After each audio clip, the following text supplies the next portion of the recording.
Hi, this is Aaron for BlueFirePoker.com, and today I'm going to talk about a hand from the weekly $200 Six Max tournament on PokerStars.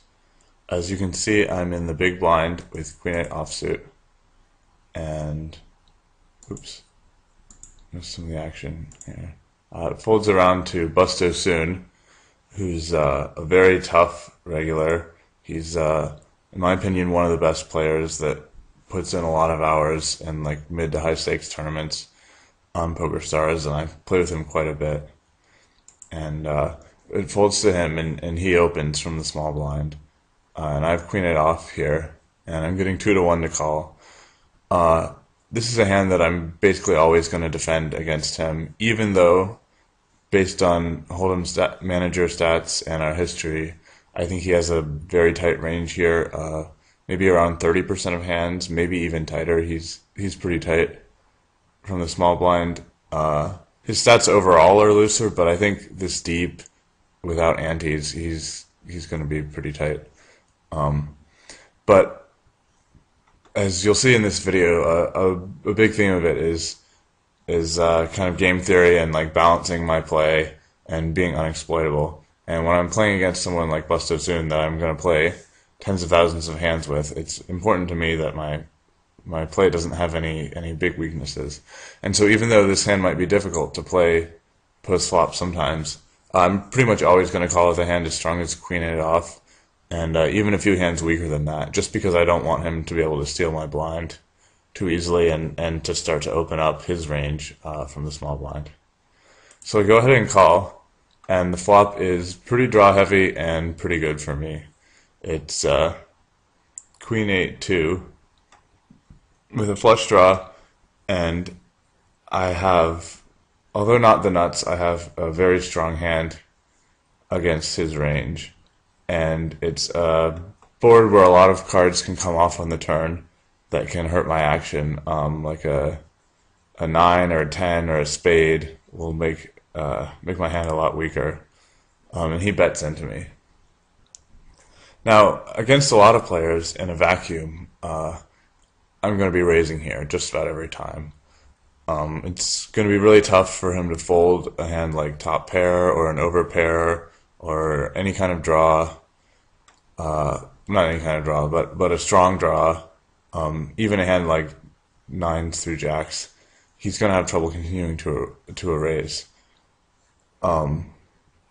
I mean, he's going to have trouble folding to a raise, sorry, because I have, there's so many possible draws that I could have on this board.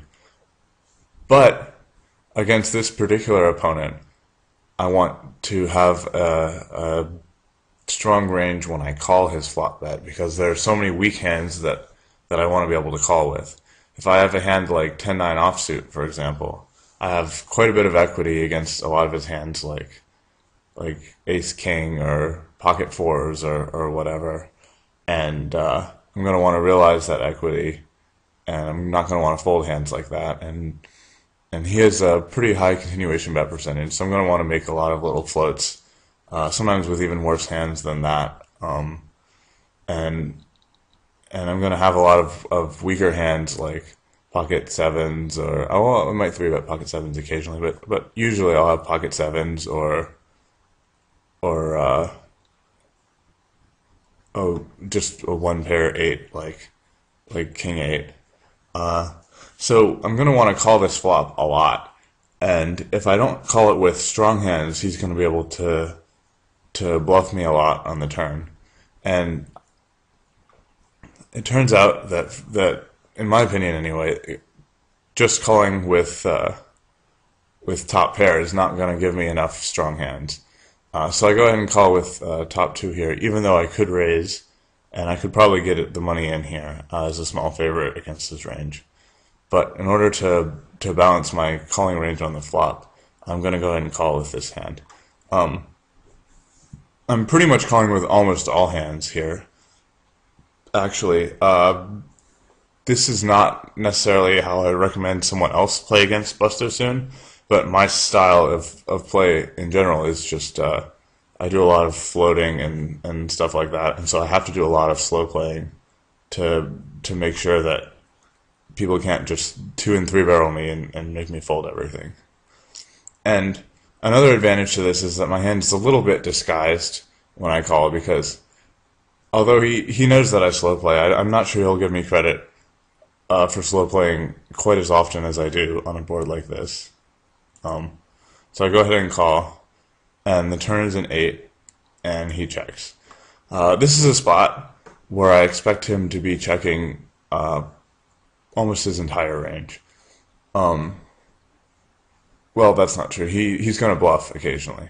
He's actually going to bluff a decent amount, but he needs to have a good two-barrel frequency here. But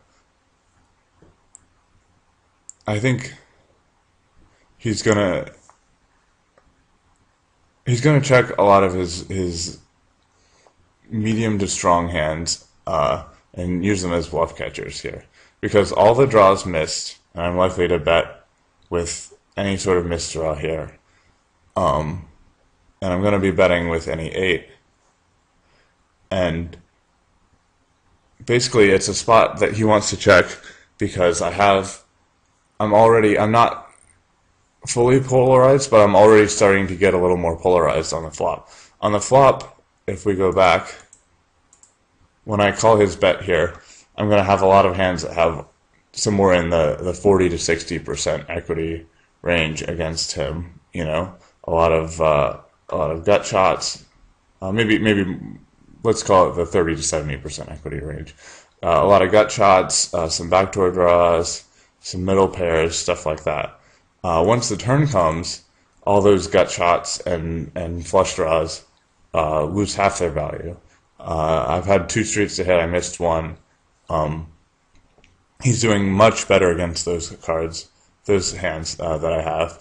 And of course, all my 8s are now beating him, which is actually a lot of 8s that I can have. And he can't really have too many 8s because he's only raising about 30% of hands, and that doesn't include a lot of hands like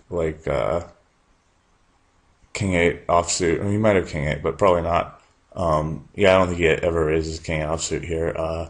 Definitely not Jack 8 offsuit or 10 8 offsuit. He might have a few suited 8s, but even when he has those hands, I don't think he's continuation betting them too often. Because if we go back here and we look at his range to continuation bet, if he bets a hand like an 8, he's going to have a very hard time winning the pot when I call. And I'm going to be calling him very often because this board hits my range, and I like to float a lot, and there are a lot of draws. Basically, when an 8 comes, I mean, when he bets with an 8 here, all my floats have probably have 2 overcards, usually a gut shot 2. My flush draws have at least a flush draw and an overcard. I have a ton of queens in my range, and I only have a few pairs lower than 8 that I might call with. I'm not defending too many deuces to his open, just like ace deuce and maybe like king deuce suited, hands like that. I would not call with 3-2, even suited. So basically, he's not going to get a lot of value with an 8, and he's going to be in a position where he's facing a turn card that's bad for him, you know, an overcard to his hand, or a card that completes some kind of draw, or even a blank is going to be tough for him to call because I have so many queens that I'm going to be betting with on the turn. So basically, we arrive at this turn, and I can have more very strong hands than he can. I can have more hands with an 8 in them. Partly I can have more strong hands also because I called the flop rather than betting it. It's basically impossible for me to have something like ace-5 of diamonds or something. I don't think I would call with that hand. It's going to be too hard to show it down. Whereas he might make a continuation bet with that. So I have more strong hands in my range here, and I also have more complete air that has very low equity. So I think the way he's going to play this turn, and the way most players play this turn, is he's going to check with hands like Queen Jack, pocket kings even, pocket tens, hands like that, and he's going to induce a bluff from all my gut shots and all my missed spades, and he's going to try and keep the pot small when I have an 8. And if I have a queen, I might bet anyway to protect my hand, or he might get another bet out of me on the river. It's not necessarily going to be a lot of missed value when we both have a queen compared to all the bluffs that he'll induce. If he bets again and I have 9-10 of hearts, I would probably just fold here. There's just not a lot of money behind, and I'm just going to get three-barreled on the river. I'm not going to be able to take enough stabs. So this is a spot where I'm more polarized than he is, and he's going to be checking to me a lot, and he's going to be calling a lot with his bluff catchers. So I go ahead and bet. I could bet more, again, in a vacuum. With a full house here, you might want to make a very large bet, since if your opponent has a hand like King Queen that he's inducing you with, he's certainly never folding. You could bet full pot here and try and get value. But remember, my range overall has all these missed draws, all these gut shots, and missed flush draws. So I want to keep my bet size kind of small so that I get a good price on it. If I bet the pot here, I'm going to want him to fold around half the time. Close to half the time with my gut shots and stuff, because I have so little equity, and I just don't think I'm getting folds that often. Remember, he's opening a tight range pre-flop, and he has all sorts of overpairs and things that I can't have because I would 3-bet. He can have ace queen and I can't. That's a lot of combinations, hands like that. So for my overall range here, I want to keep my bet size kind of small. So I bet a little over half the pot. I bet 400, and he calls. And the river is pretty much a complete brick. It's unlikely to even make a pair if I was floating him and betting at it. There's no real hand he can have that it would improve unless he maybe called with pocket fives, but I think that's kind of a loose hand to continuation bet and then call the turn with. So basically the river is a complete brick, and he checks to me. And I want to have a strategy for this river here. Obviously this hand I want to bet, but I want to have a complete strategy of which hands are good enough to value bet and which hands are hands that I want to bluff with. And I'm going to actually devote the bulk of this video to discussing that strategy. So I'm going to pause just for a second here for a break. Okay, let's talk about what each of our ranges are when we get to the river and this card comes out. Bustasoon has just check called in the turn. He's a strong, aggressive player, and he knows that I'm kind of on the passive side sometimes and that I float a lot, but I don't think he's going to ever be going for anything really tricky. I think almost always when he check calls the turn, he's going to have a large amount of showdown value. If he had a hand that had some kind of equity but no showdown value, like a flush draw with a good high card or a gut shot or something like that, he probably would have just continued barreling rather than risking me, showing down a higher hand that I floated him with, or bluffing again on the river. If I floated him and bluffed the turn. So basically, I can put him on a hand with showdown value, and I can put him on a pretty narrow range of hands with showdown value because, like I discussed earlier, I don't think he's betting an 8 on the flop. So I think when he calls the turn, he has a pocket pair, probably higher than 8s. He probably has 9s, jacks, or 9s, 10s, jacks, kings or aces. I think the pairs between deuces and 8s have just so much less equity against me on the flop and on the turn that he's not going to bet and then check call. They're just going to be a little too weak for him to put in 2 bets like that. So I think he has those hands, and I think the overwhelming majority of his range is a bunch of queens. He's pretty tight pre-flop, so they're probably pretty good queens. I don't think he's ever going to raise queen 7, even queen 7 suited. So they're going to be queen 9 through ace queen is going to be the vast majority of his range. Now my range is going to be a very different sort of range than his. Now my range is going to be completely polarized because all my draws, my gut shots and my flush draws and my floats have all missed. I haven't hit anything that could conceivably, even if I was floating him with something like King Jack. All the hands like that have missed. There really aren't hands, maybe like 5-6 of hearts or something would have hit a 5, but of course a 5 has practically the same amount of equity against his range as 10-9 offsuit, so it would just fall in the same category of like complete air. Well, not complete air, but very close to complete air. So I have a lot of air, and then I have a lot of really strong hands. I actually have a lot of 8s here. I don't have quite as many queens, just because I like to check the turn with queens to balance the occasional draws that I check. But I still have a lot of queens also. But as I'm about to explain, the hands that I have with a queen in them actually probably aren't strong enough to value bet here. He is going to have such a good kicker on his queens just by virtue of how tight he is pre-flop that, like, for example, a hand like Queen 9 or Queen 10 that I might have isn't going to do very well against his range. Like, he has all the aces and kings. He has ace king or ace queen and king queen, and I'm just not going to be value betting those hands as part of my strategy. I paused for a second there to put in Poker Stove and show you that if he calls with a queen, this should be pretty obvious, and I think I explained it already, but just to make it clear, that for example, if I have Queen Jack offsuit and he calls with any queen that he gets to the river with, I only have 50% equity. I'm not actually making a value bet there. It's I guess you would call it a semi-bluff, but it's just a hand that I should be checking. So that should show you just how high up my range needs to be to value bet the river.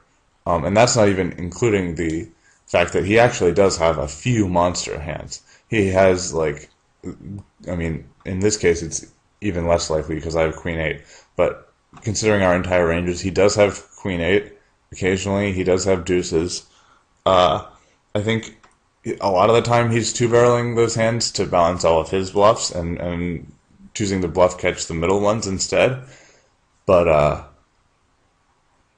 middle to high, you know, like up to like king queen and like I would say even aces he might check on the turn, but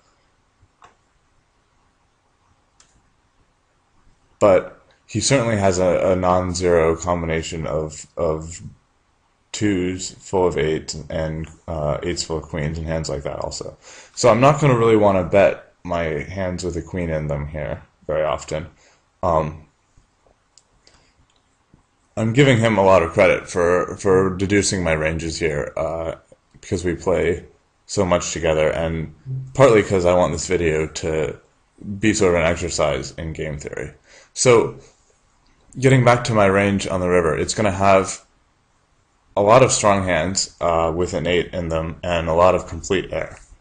As you'll see later on, the complete air definitely outweighs the 8s in terms of my entire range, but I'm not going to be bluffing every time here. I mean, after all, he has top pair. I'm not going to want to bluff very often at all.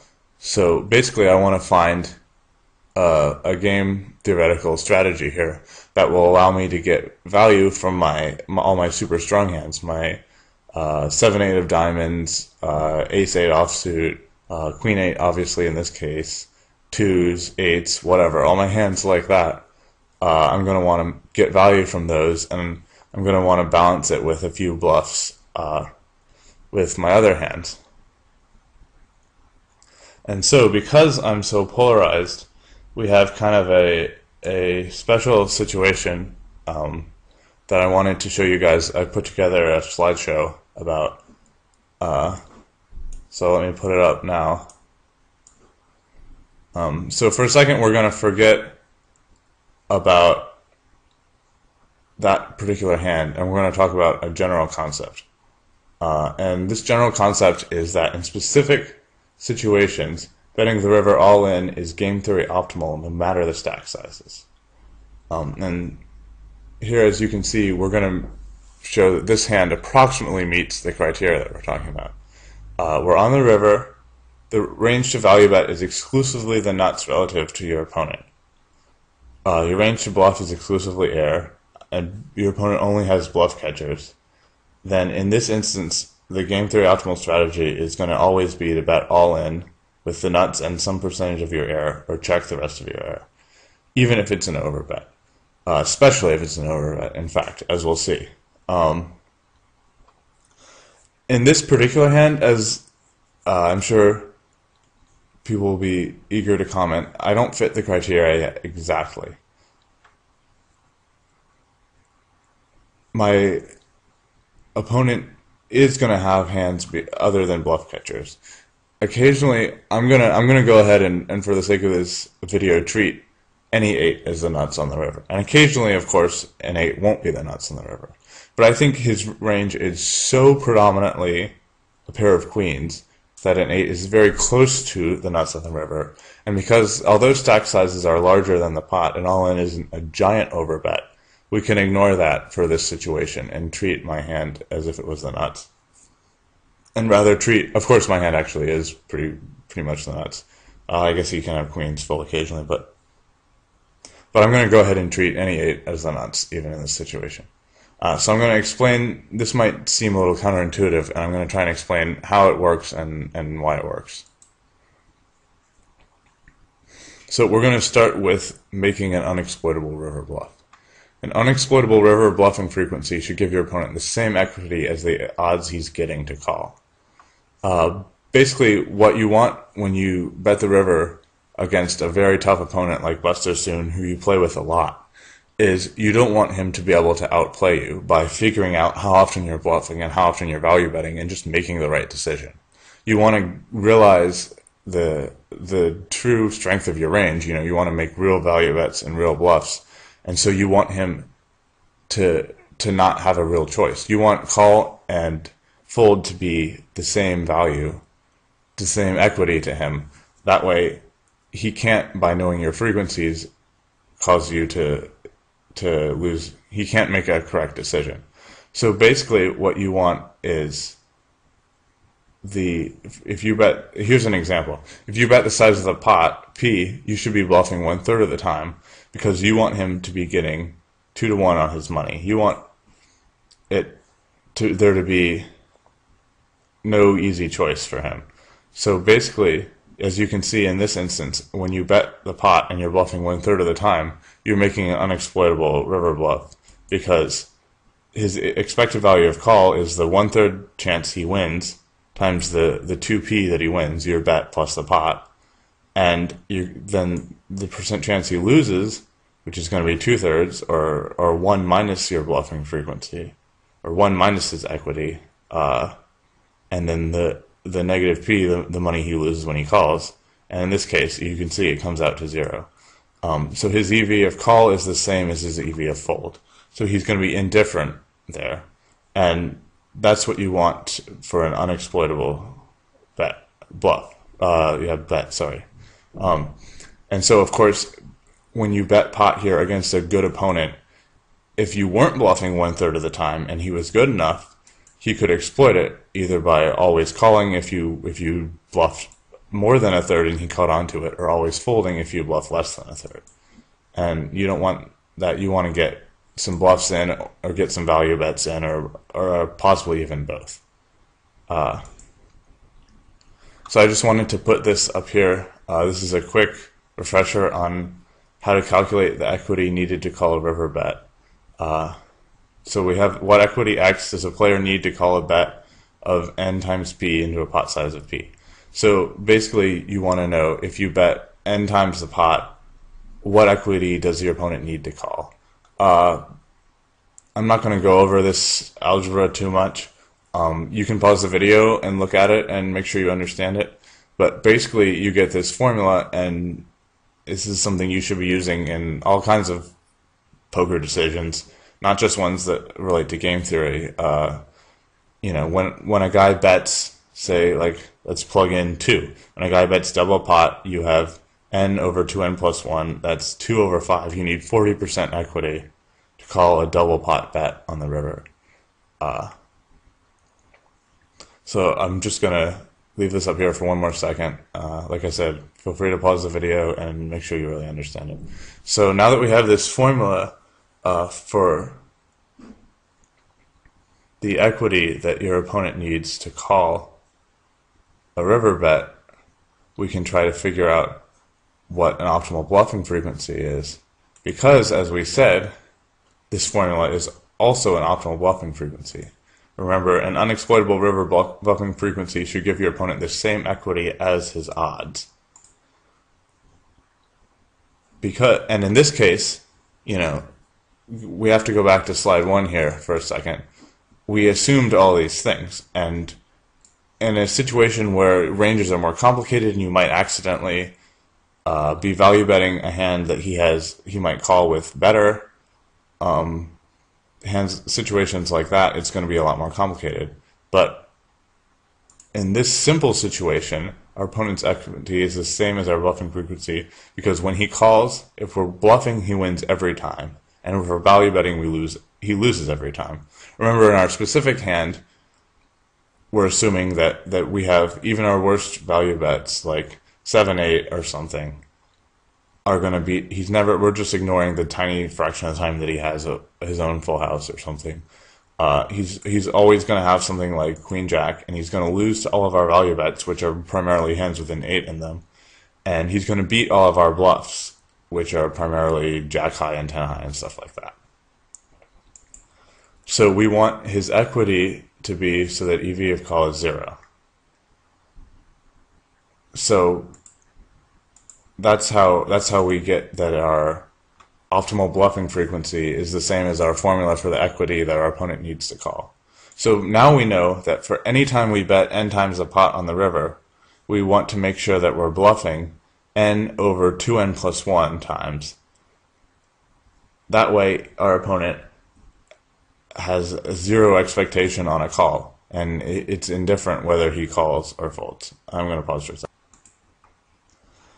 Alright, I'm back again. I'm sorry if this makes the video a little choppy. I might try to edit out, make it a little smoother, but I think it's going to be inevitably kind of choppy. It's hard for me to run straight through all this math. I'm 25 and I haven't been in school since I was 20, so I'm pretty out of practice at it myself.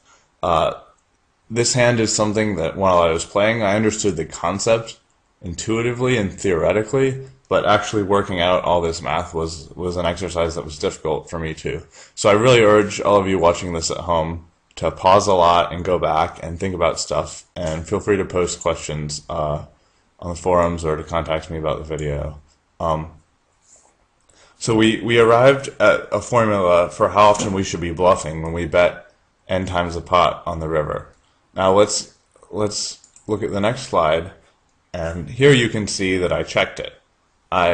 You should always do this when you're calculating something like this and make sure it makes sense. So we start out with the EV of his call when you bet n times the pot, and his equity is x.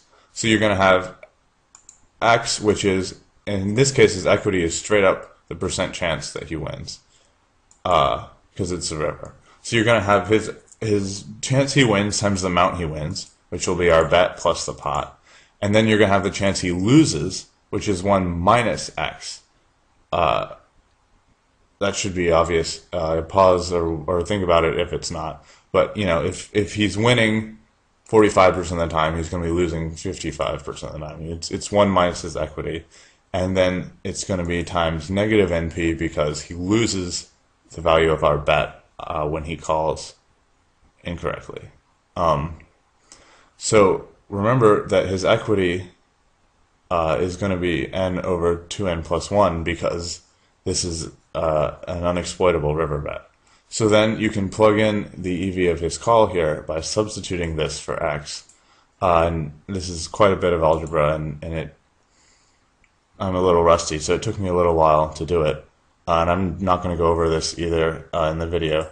But as you can see, you cancel out p pretty quickly, which makes sense. The actual size of the pot isn't really material to this. It's just the fraction of the pot that you bet. And when you simplify it all down, you get that the EV of call, what you get is that when you are bluffing with the frequency n over 2n plus 1, where n is your bet size, that calling your bet is going to be 0 EV. And of course, folding is going to be 0 EV for your opponent, because he gets nothing when he folds. You win the pot. So you've got that EV of call is equal to EV of fold, which is what we wanted. So now we've sort of checked our work here, and we know that n over 2n plus 1 makes sense. And so I guess make sure to familiarize yourself with this concept a little more. So now, kind of the next step that we know how often to bluff is how big to bet. What should n be? You can make unexploitable bets of any size. You could bet 1% of the pot, and obviously almost never be bluffing, but just occasionally, and whatever. Or you could increase your bet size. So we're going to look at a formula for the overall EV of a river betting strategy. So we're going to call this strategy S. So the EV of your river betting strategy, and remember, again, we're going back to this extremely simplified river situation where your value range is the nuts relative to your opponent's range and your bluffs are air. So let's come back here and say what should it be. So you're going to have the EV of your strategy is going to be the frequency that you bet on the river times the expected value of when you bet. This includes, of course, your bluffs and your value bets. And it's going to be the frequency of when you check and the EV of what happens when you check. Because, of course, either you bet or you check. That covers all the possibilities. So we have a good EV formula here. But remember, when you check, because you're betting all your nuts and your hand is complete air or nuts, it's going to just be 0. So we don't even have to worry about this term of our expected value, because when you check, you're just always going to lose. So in fact, the expected value of our strategy is the frequency at which we bet times the expected value of when we bet. Now, when we bet, assuming we remember to bluff optimally, our opponent's expected value is going to be the same whether he calls or folds. Now, this makes it a lot easier to calculate what the expected value is when we bet, because poker, especially tournament poker, literally is a zero-sum game. Well, there's rake and the entry fees, but in tournament chips, it's a zero-sum game. And regular poker, you can enjoy it and ignore the rake. So because poker is a zero-sum game, you can get your EV from your opponents. And so when we bet with this optimal strategy, going back up here like we checked, our opponent's EV is 0, the same as when he folds. So if our opponent's EV is 0 when he folds and when he calls, when we make this bet, then anytime we make the bet, our EV has to be P. Because obviously when our opponent folds, our EV is P, we win the pot. We don't win any money from him, and we never lose the pot. So because our bet is unexploitable, every time we make it, our EV is always P. I'm going to go ahead and let that sink in, that it doesn't matter what size N we're betting. If our bet is an unexploitable bet, because it's indifferent to what our opponent does, we can assume that he folds every time, or that he calls every time, or whatever. It works out the same. It's always going to be the value of the pot. So we can continue simplifying here. The expected value of our river strategy S is going to be the pot times the frequency of betting. So now we know that when we try to make the EV of S as high as possible, we just need to be betting as often as we can. Because the more we bet, the more times we get P, and the fewer times we check and get 0. So we want to maximize our frequency of betting. Now, what is our frequency of betting? We haven't gotten to that yet. Well, our frequency of betting is going to be some amount of bluffs. We already know that it's n over 2n plus 1, and it's going to be all of our nut hands. Let's assume we have k nut hands. So our frequency of betting is going to be n over n plus 1 plus k.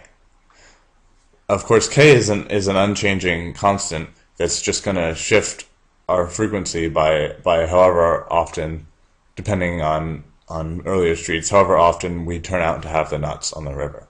So really what we want to maximize is 2n over n plus 1. And this might seem like sort of a formula, and some people might not immediately see it. But of course, the bigger n gets, the bigger n over 2n plus 1 gets. I have a graph here, actually, of that function. So I can just show it to you graphically rather than doing a bunch more math. But as you can see, here on the y-axis we have n over 2n plus 1. On the x-axis we have n. So basically, what you can see is your bluffing frequency is going to approach, this is 0.5, it's going to approach 50% the bigger your bet gets. You know, we already discussed the example of when you bet exactly 1 times the pot, it's going to be 1/3. And as you bet 2 times the pot, 3 times the pot, 4 times the pot, the more you bet, the more often you're going to be able to bluff, because your opponent is going to be getting worse and worse odds to call, and he's going to need more and more equity to call a larger bet. So as you can see, we want n to be as big as possible, so we should go all in. At no point in this discussion did we restrict our stack sizes whatsoever. We could have a million times the pot and the right play, assuming we only have the exact stone cold nuts relative to his range, value betting hands that never lose, or complete air that never wins when we check. We're going to want to shove it all in. Now, as I said at the beginning of this presentation, that's not actually the case in the hand that I'm discussing. It is the case that our value range is going to predominantly consist of 8s, and that his calling range is going to have almost no hands that beat 8s. So we're close to this, and luckily we don't have to worry about sizing our bet because we only have a little over 2 times the pot, and I'm pretty confident that we are going to want to shove for 2 times the pot. So now I'm gonna pause again and go back to the actual hand. Alright, I'm back with my Queen 8 hand against Busto soon. I hope that kind of abstract part hasn't lost too many people. We're gonna calculate how to actually play the river now with to play a game theory optimal strategy. So we're gonna figure out our n, right? So if we're gonna be making a shove here, then we want to figure out how often to bluff. As you can see, we can add up the pot pretty quickly here. We're gonna get, oh, it's already here actually. We're gonna get 1500, and the shove is gonna be for 3505. So we're gonna get 2.34 as how many times the pot we're bluffing. So now we want to calculate n over 2n plus 1. So we're going to get that when we shove all in here, again, assuming all these assumptions that aren't exactly true but are approximately true, we're going to want to have a bluffing frequency of 41% of the time. Now it's very easy to get to this point and decide, okay, I'm going to play this strategy, I'm going to have 41% bluffs, the rest are going to be value, and it's going to be shoves, and right now I have a full house, and so I'm going to shove, and that's how I'm going to play the hand. And if you have Queen 8, like I did in this hand, it's great. You don't have to think too hard. I went ahead and time banked for a while because that's what I would have done with my other hands, because you actually should calculate this when you don't have a full house. When you have 10 high, if you bluff every time here, you're going to be bluffing way too often. You're going to be bluffing well over 50%, and it doesn't matter if you shove. In fact, the more chips you shove, the more money you'll lose, because a good player will realize eventually that that's your strategy and call you. So instead, we want to look now at how we can get a 40% bluff right here. So in order to do this, we have to count up how many nut hands we have and how many bluffs we have, so we can re-weight our bluffs. So I went ahead and wrote down some stuff in Notepad here.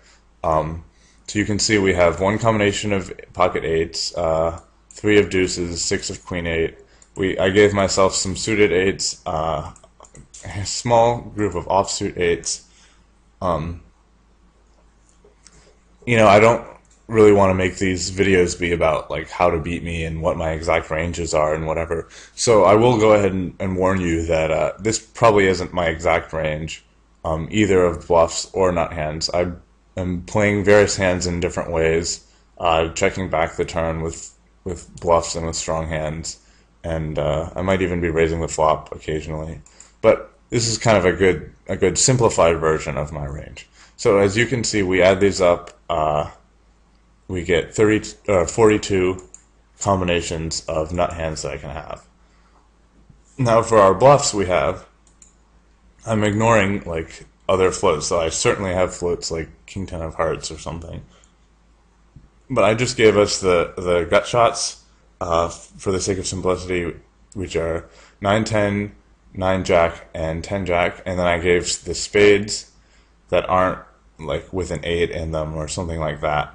5-6 is going to be, like I discussed, is going to be potentially in our bluffing range. It's a hand to consider bluffing with, because although, of course, once we start eliminating combinations to bluff with, it's going to be one of the first ones to eliminate.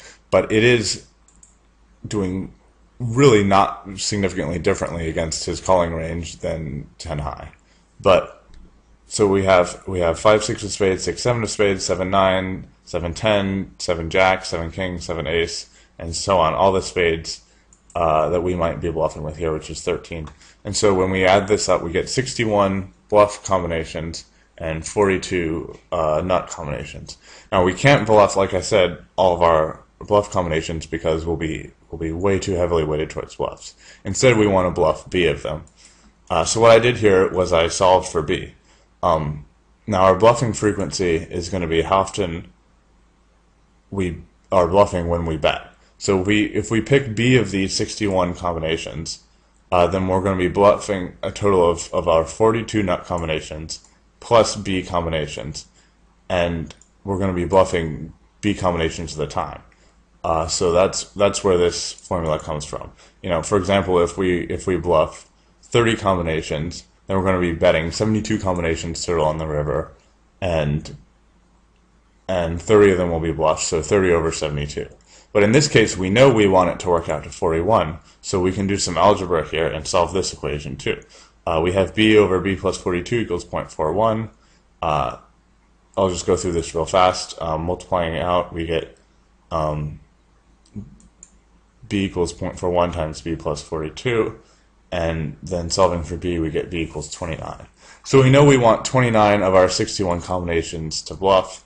Another way to look at this is 29 over 61. We want to bluff about 48% of the time we have air, which is interesting to note. It's actually surprisingly high. While playing the hand, I would have probably guessed that I was betting more like around a third of my air, and probably wouldn't have bluffed often enough. But luckily, I worked out this whole hand as a video, as an example for you guys to make a video, and I arrived at this 29. How you pick these and how you work this out is up to you.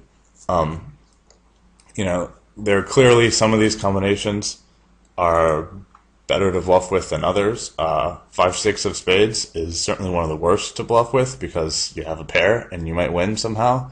He might have decided to check call with ace-10 of spades to mix it up or something like that. As far as the other ones, you can go by blockers, like, he's, I guess in this case, blockers aren't really that useful. He's probably going to be more likely to call even the overbet shove with aces than with a queen, for example. So like some of these hands with an ace in them might be good to bluff with. I really don't think they have that much showdown value. You can also just randomize somehow, flip a coin. The important thing here is that you don't bluff way too much or way too little. If you're going to be off from this 48% of your error that you bluff, it's not actually going to matter because your opponent isn't actually going to be a perfect game theoretical player. How much you can deviate is going to depend on how much your opponent deviates from knowing your exact range and playing perfectly. If, and here's the caveat, if he doesn't know which way you deviate. Alright, back again. Had a weird color shift to my screen that covered up everything. Not really sure what caused that. Sorry for the choppiness. Probably quite a bit of it to this video. What I was saying is that if you deviate from the optimal bluffing frequency by a small amount, it's not going to matter if your opponent doesn't know which way you're going to deviate. If you're equally likely to go 5% higher or 5% lower, he's not going to be able to exploit you very easily. If you consistently bluff less than you should or more than you should, people will notice that play enough hands with you and keep stats on you, especially if the trend is consistent in a variety of different kinds of situations. Just to wrap it up and maybe explain the importance of this, this isn't the only river strategy to the game theory optimal bluff. You can try to make an exploitive strategy. There are a lot of opponents where you're going to get to the river here and you're going to go, well, this guy is a pussy and he usually is going to have one pair and it looks like I can have an 8. And if I just ship it in every single time, he's probably almost never going to call. And I'm going to do way better bluffing with every single 10 high I have, and I'm going to make more money. And conversely, you could make the read that, oh, this guy is a huge fish and he's a calling station, and I'm just never going to bluff. I'm going to ship it here with all my big hands, and when I have air, there's just no point even betting. He probably has a queen, and what's the point of betting? I'm not gonna mix up my play, and I'm just gonna exploit his calling tendencies. The problem here is that if you're wrong and your opponent is better than you, you lose a lot. If you take an exploitive strategy like these strategies that I just discussed, and your opponent figures it out, you're gonna lose everything. He's going to make a perfect decision. Like if you're always bluffing, because these situations are so inelastic and you're so polarized and he has such a fixed range. If you're always bluffing, well, he always has a hand that can beat a bluff. So if you're going to bluff too much against a good player, if he figures it out, you're going to lose a lot of money. If like Busto Soon here calls every single time he has a queen and I'm bluffing every single time I have a missed draw, I'm going to lose a lot of money against him, trying to exploit him not calling enough when in fact he's got my number. And of course the same thing if you don't bluff enough. If you don't bluff enough here, which I think actually most tournament players don't, and your opponent figures it out, you're never going to get a single chip out of your full houses like this. Because he's going to realize it, and he's just going to always fold the river. He's going to never have a hand that can call. He might have 2-2 or whatever, but other than that, he's going to fold. He's just going to fold king queen here every single time, and be massively exploiting you. So it's important to learn about these concepts for the situations where you're playing against someone who's a good hand reader and uses stats and is playing a lot of hands with you and might just catch on if you try an exploitive line. If you're curious about the results of this hand, I'm not sure what his thought process was, but Busto Soon did call with a bluff catcher here, like for sure a bluff catcher. Not like aces or something where he might have a tiny chance of beating a value bet, but like queen 10 here is basically about as good as ace high or pocket sevens or whatever. And he thought about it for a while, and I'm not sure if he thought that I might be GTO here, or if he just tried to work out what level I was on. But I don't really have to worry about it, because if I play this strategy, then it's impossible for him to work out what level I'm on, whether I expect him to think that I would expect him to, to the nth level of whether I should shove this way, mostly with bluffs or mostly with value bets. Instead, I just have an unexploitable strategy. And that's what I hope you can take from this video, is that when you're playing against tough opponents, you need to have ranges that don't have an easy decision in case they figure out your range.